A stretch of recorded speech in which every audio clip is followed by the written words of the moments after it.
दोस्तों बता दें कि आज का अपडेट है दोस्तों कि कुछ ऐसा है कि स्टेज प्रोग्राम के दौरान दोस्तों जब खेसारी लाल यादव स्टेज प्रोग्राम कर रहे थे, उसी दौरान दोस्तों भीड़ में से एक पत्थर खेसारी लाल के ऊपर चला और बाल बाल बचे खेसारी लाल यादव। ऐसा दोस्तों ये दूसरी बार है।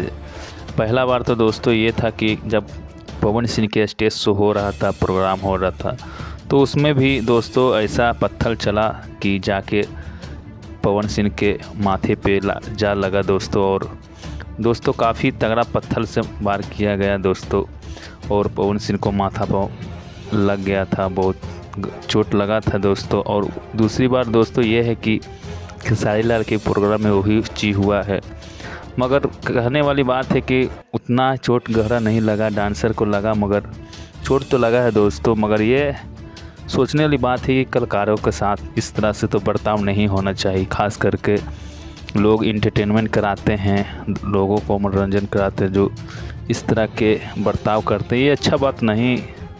इंटरटेनमेंट का आनंद लेना